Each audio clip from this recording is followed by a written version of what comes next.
Now to Sudan, where the world's largest refugee crisis is worsening, with more than 21 million people facing acute food shortages. The World Food Programme is warning that North Darfur and Kordofan are on the brink of famine. Delivering life-saving supplies have all but stopped due to recent aid cuts and the civil war still raging. DW has been to visit a camp for displaced people in Tawila in North Darfur.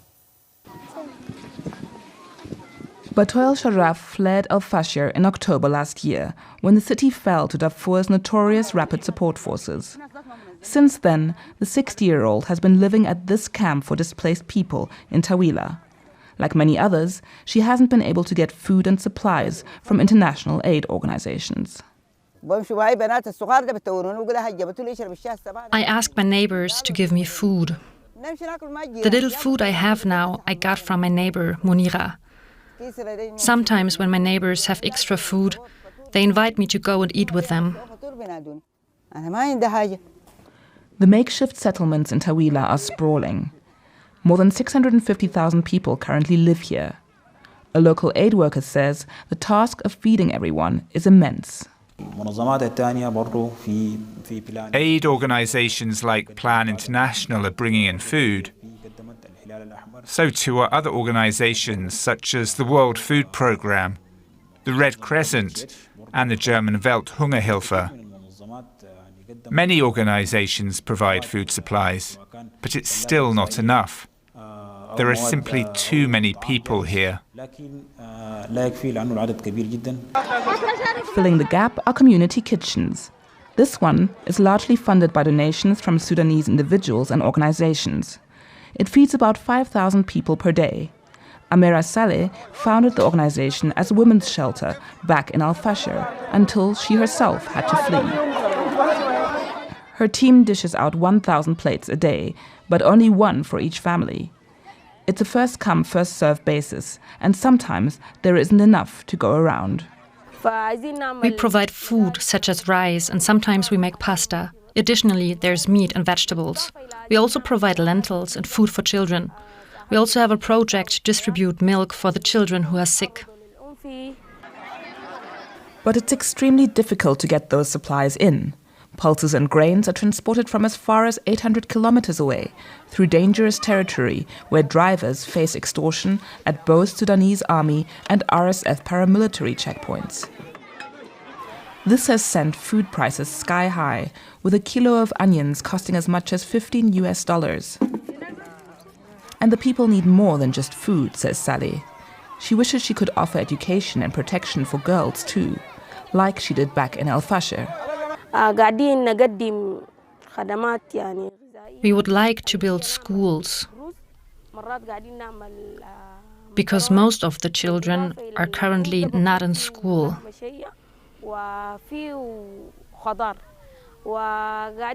We also would like to build safe spaces for women and girls who are exposed to violence.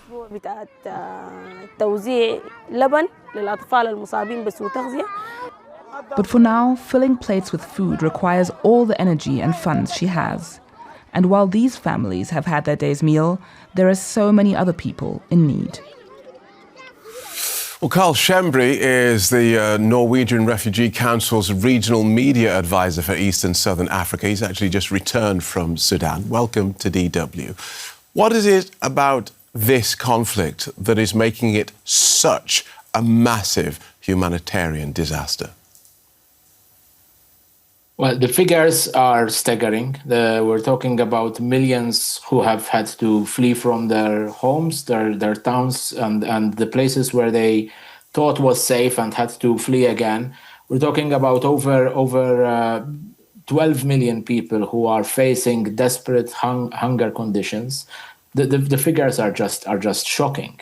Yet, this is also happening at a time when there is a complete neglect to this crisis. It is politically abandoned, neglected. The funding that we need, as you rightly pointed out in your report, the local responders are the ones who are keeping most of the Sudanese alive with extremely little funding, most of it donations.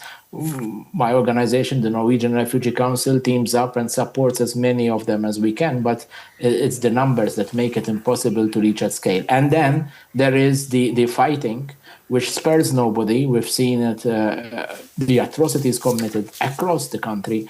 Darfur is the epicenter of atrocities, but I've just come back from South Kordofan. It's on the other side, further south in the country, where the entire towns and villages have been cut off and isolated and blockaded for 2 years, over 2 years, and people have been dying of famine. I've met women and children who had to flee because they would have died of hunger or they would have died of bombardment. So it's a conflict that spares nobody. Women and children are among the worst victims of the atrocities that we see happening. And there is all this political neglect and the funding cuts, which make my colleagues work so much harder on the ground. OK. And as your colleagues work on the ground, we heard in the report there that sometimes you're facing difficulties in actually logistically getting the food to where it's needed because of local militias setting up checkpoints.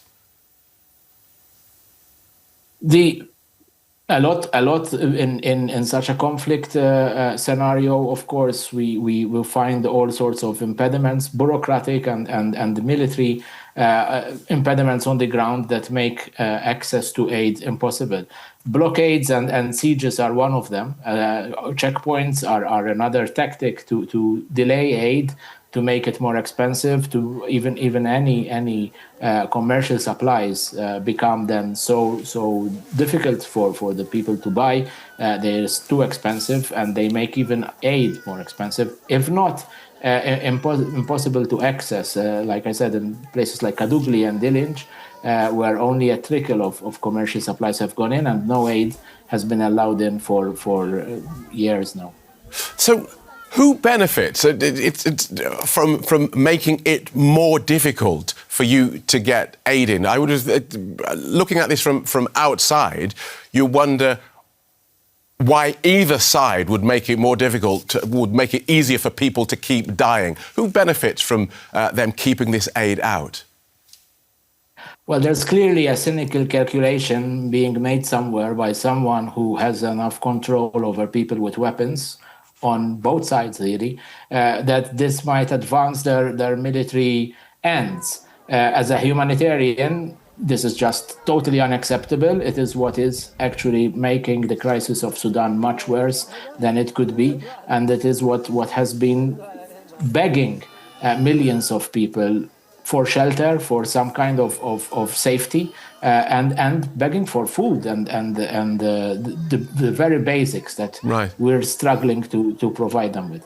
President Trump's senior advisor for Africa said at the Munich Security Conference that the war in Sudan must be resolved peacefully through a negotiated process. Is that likely to happen? We hope that is really the only way forward. They need to seriously engage. I think almost 3 years into this conflict, this is the kind of words that we were saying in the first week of this crisis. 3 years down the line, this is what should have been done many months ago, and what the Sudanese people have been clamoring for. Of course, it is possible. Of course, we have hope. We have hope that this is the only way possible, because militarily they've only destroyed the country with no gains. Definitely no gains for the ordinary Sudanese people and the millions of refugees that they were hosting before all this started. Thank you so much for talking us through that, Karl. Karl Schembri from the Norwegian Refugee Council. Thank you.